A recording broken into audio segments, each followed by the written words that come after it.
ఈ రోజున రకరకాల రంగాలకు సంబంధించినటువంటి గొప్ప గొప్ప వ్యక్తులు వాళ్ళు నాకు గుర్తింపు వస్తుందా రాదా అని కాదు, అది వాళ్ళ ఇంట్రెస్ట్ కొద్ది. ఈ రోజున ఇక్కడ ఒక్కొక్కరు శిల్పకళాకారులు ఉన్నారు, అలాగే కొన్ని art forms of village rural సంబంధించిన వాళ్ళు ఉన్నారు, సమయ గారు ఇట్లాగా అలా రకరకాల కవులు ఉన్నారు. వీళ్ళందరూ కూడాను ఆ పని చేసుకుంటూ వెళ్ళిపోయి అదే మా జీవితం, అదే మా ధ్యేయం అంటూ అలా ముందుకు వెళ్ళిపోయే దీంట్లో ఈ రోజున ప్రభుత్వాలు గుర్తించి వాళ్ళకి పద్మశ్రీ అవార్డులు ఇవ్వటం అన్నది, పద్మ అవార్డులతో గౌరవించుకోవడం అన్నది ఈ సందర్భంగా నేను వాళ్ళ గుర్తించినటువంటి సౌత్ ఇండియాలోనే అతి తక్కువ ధరలకి రత్నాలను అందించే ఏకైక సంస్థ 6JVR. భారత కేంద్ర ప్రభుత్వానికి నేను మనస్ఫూర్తిగా నా అభినందనలు తెలియజేస్తాను, నా సంతోషాన్ని వ్యక్తపరుస్తాను.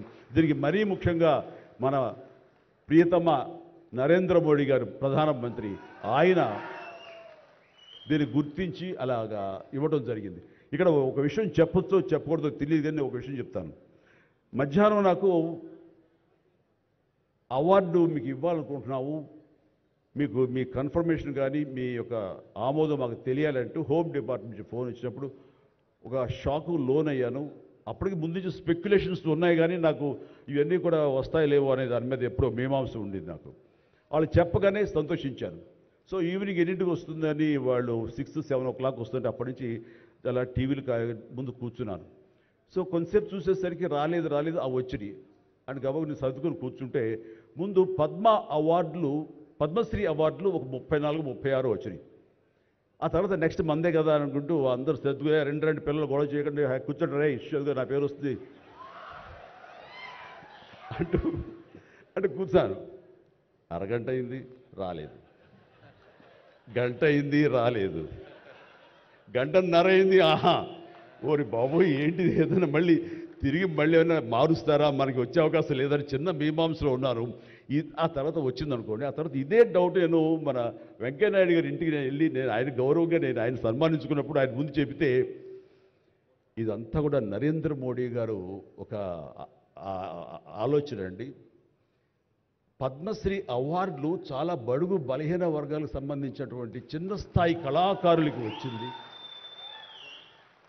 ఒకేసారి వెంకయ్యనాయుడు గారి పేరు, చిరంజీవి పేరు, పద్మ సుబ్రహ్మణ్యం పేరు, వైజయంతిమాల బాలి పేరు వస్తే కనుక అది సుస్పష్ట, అది ప్రముఖంగా వేసేస్తారు. అలా వేసినప్పుడు వీళ్ళ గురించి ఎవరు చెప్పుకుంటారు? కాబట్టి వీళ్ళ గురించి చెప్పుకోవాలి అంటే గంటన్నర టైం మధ్యలో గ్యాప్ ఇవ్వండి. గంటన్నర వరకు వాళ్ళ గురించి చర్చ జరుగుతుంది. వాళ్ళు ఎవరు అంటారు, ఇక్కడ సమ్మయ్య ఎవరు, ఆచార్య గారు ఎవరు, ఇలా పేర్లని చెప్పుకుంటూ వాళ్ళ గురించి ఆలోచిస్తారు, చర్చించుకుంటారు. వాళ్ళకి గుర్తింపు వస్తుంది. అది రిజిస్టర్ అయిన తర్వాత దెన్ చిరంజీవి వెంకయ్యనాయుడు గారు ఏంటప్పుడు ఇష్టం అన్నారు. అది నిజంగా గొప్ప ఆలోచన, గొప్ప ఇది. వారి గురించి తెలుసుకున్న తర్వాత నాకు నరేంద్ర మోడీ గారి మీద గౌరవం మరింత పెరిగింది ఆయన ఆలోచించి. సో ఇలాంటి సన్మానం జరగటం అన్నది నాకు నిజంగా అత్యంత గౌరవంగా భావిస్తాను. నా జన్మ సార్థకమైందని భావిస్తున్నాను. ఎన్నో కార్యక్రమాలు చేశాను. ఇది సినిమాల్లో రాణించినా కూడా సినిమాల్లో ఎంతో ప్రప్రథమ స్థానంలో ఎన్నో సంవత్సరాలు దశాబ్దాలుగా ఉండటమే కాకుండా ఆర్టిస్ట్కి సామాజిక బాధ్యత, సామాజికటువంటి సేవ చెయ్యాలి. అది నేను అనుకోను కాదు, ఏమీ కాదు, నాకు అనిపించి నా అభిమానులు అందరూ కలిపి వాళ్ళు ఎంతసేపటికి సినిమా థియేటర్లకో వాల్ పోస్టర్లకో పాలాభిషేకాలకో వీటి కొట్టుకోవడాలు వీటికి ఉండేటటువంటి కల్చర్ని మనం మార్చాలి అనే ఉద్దేశంతో వీళ్ళందరూ శక్తివంతులు. ఇలాంటి శక్తిని అన్గైడెడ్ మిస్సైల్లా ఉండకుండా దీని అన్నింటి ఛానలైజ్ చేస్తే కనుక వీళ్ళ చేత సత్కార్యాలు మనం చేయించుకోవచ్చు అనే భావం నాకు లేట్ 90s వచ్చింది. అందులో భాగంగా ఆ రోజున బ్లడ్ దొరకక ఎంతోమంది మరణిస్తున్నారని తెలిసిన తర్వాత ఇంతమంది ప్రజానీకం ఉండి కేవలం బ్లడ్ అనేది హాస్పిటల్లోనో లేకపోతే ఫార్మస్యూటికల్స్లోనో దేడు దొరకదు మనకి. అది మనిషి ఇంకో మనిషికి ఇస్తేనే దొరుకుతుంది. అలాంటిది మనుషుల్లో ఇన్స్పైర్ చేయక వాళ్ళు స్పందింపచేసే విధంగా ఎవరు ముందుకు రాక జరుగుతుంది. కాబట్టి నేను ఎందుకు చేయకూడదు? నా అభిమానులు అనేవాళ్ళు ఎస్ ప్రాణం ఇస్తామంటారు. ప్రాణం వద్దు, రక్తం ఇవ్వండి అంటూ నేను 25 సంవత్సరాల క్రితం ఇక్కడ బ్లడ్ బ్యాంక్ పెట్టిన తర్వాత ఈ ఉత్సాహం ఏమైనా పొంగులాగా ఉండి తర్వాత చల్లబడిపోతుందా అని అనుకున్నాను. కానీ లేదు, ఒక జీవనదిలాగా సాగుతూనే ఉంది. ఈరోజు కూడా మీ అందరి ప్రభావంతో ఎక్కడ మంచి కార్యక్రమం కానీ పుట్టినరోజు కానీ శుభకార్యం చేయాలన్న ప్రతి ఒక్కరు రక్తదానం కోసం ముందుకు వస్తున్నారు, రక్తదానం ఇస్తున్నారు అంటే కనుక దానికి ప్రప్రథమంగా నడుం బిగించింది నేను, నా అభిమానం చెప్పలో గర్వంగా ఉంది నాకు ఈ అవార్డు రావడం ఆనందం. కానీ ఆనందం మరింతగా ఉండటానికి కారణం మేము చిన్నప్పటి నుంచి ఎంతో అభిమానించి ఆయన చూసుకుని ఇన్స్పైర్ అయ్యాం. వారే స్టూడెంట్ లీడర్గా ఉండి జయాంధ్ర కోసం అప్పట్లో స్టీల్ ప్లాంట్ కోసంగా ప్రయత్నం చేసినటువంటి వెంకయ్య నాయుడు గారు. ఆయన వైజాగ్ కాలేజీలో యూనివర్సిటీలో ఆయన స్టూడెంట్గా ఉన్నప్పుడు ఆయన ఇచ్చిన పిలుపుకి ఎక్కడో నర్సాపురంలో ఉండే మేమందరం స్పందించి స్ట్రైక్ చేయడం అనేది జరిగింది. ఆ రోజు నుంచి కూడా మాకు ఒక లీడర్ లాగా, మా నాయకుడిలాగా ఆయన మేము భావిస్తూ వచ్చి నన్ను అలాగా మేము ఎదిగాం. ఆయన అప్పటి నుంచి అబ్జర్వ్ చేస్తూనే ఉన్నాను. ఆయన వాగ్ధాటికి నేను పెద్ద ఫ్యాన్ని. ఆయన మాట్లాడే మాటలు అలాగా నోరు వెళ్ళగట్టి చూస్తుంటాను. ఇప్పుడు కూడా అదే ఎదురు చూస్తాను. ఆయన ఎంత ఓపికగా మాట్లాడతారో తెలియదు, కానీ డెఫినెట్గా అలరిస్తారంటూ ఎలాంటి సందేహం లేదు.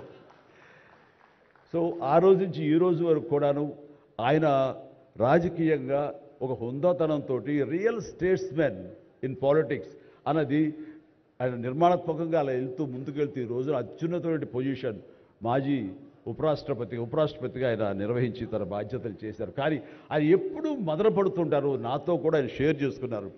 రాజకీయాలు రాను రాను ఇలాగా దుర్భాషలతోటి వ్యక్తిగత విమర్శలతోటి ఇలా దిగజారిపోతున్నాయి చిరంజీవి గారు. ఇది కాదు, ఇది ఆ హుందాతనం ఉండాలి. ఉండి కూడా ఎన్ని సాధించాం మేము. అది ఇదవుతున్నట్టు ఎంత మదన పడుతున్నారంటే వన్ కూర్చున్నప్పుడు ఆయనతో నాతో చెప్పినప్పుడు ఇప్పుడు కూడా అలాగే అయిపోతుంది. అలా అవ్వకుండా ఉంటే బాగుంటుంది అంటే అలాంటి అవ్వకుండా ఉంటే బాగుంటుందన్న ప్రయత్నంలో నేను కూడా మిమ్మల్ని ఇన్స్పిరేషన్గా తీసుకుని నేను వెళ్ళినవాడేనండి. కానీ ఆ ధాటికి ఆ మాటలకి మాట పడటం మాట అనటం ఇది నా వల్ల కాదు, మీలాగనే. కాబట్టి నేటి రాజకీయాల్లో మనం అన్ఫిట్ అంటారా, లేకపోతే మనలాంటి వాళ్ళు ఇలాగా ఎగైన్ ప్రతిసారి ప్రతి చోటని చెబుతూ ఉంటే ప్రజలు వాళ్ళు మోటివేట్ అయ్యి అలా దుర్భాషలాడి రాజకీయంగా వ్యక్తిగతంగా విమర్శ చేసే వాళ్ళని కానీ తిప్పి కొట్టగలిగితే ఖచ్చితంగా మీరనుకున్నది నేను అనుకున్నది జరిగి తీరుతుందండి. ఒక వాజ్పేయి గారు ఆ రోజుల్లో స్టేట్స్మెన్ అంటారు. ఆయనలాగా మళ్ళీ అంత హుందాతనం మళ్ళీ మనం ఈ రోజున మనం వెంకయ్యనాయుడు గారిలో చూస్తున్నాం. అయితే ఆయన రాజకీయంగా కొంచెం విశ్రమించారు కాబట్టి ఈ రోజున ప్రజలే ఆలోచించుకోవాలి. అలాగా నోరు జారే వాళ్ళని దుర్భాషలాడుతూ వ్యక్తిగత విమర్శలు చేసేవాళ్ళని తిప్పికొట్టే విధంగా నిర్ణయించే శక్తి మీకే ఉన్నది, మీరే నిర్ణయించుకోవాలని చెప్తున్నాను.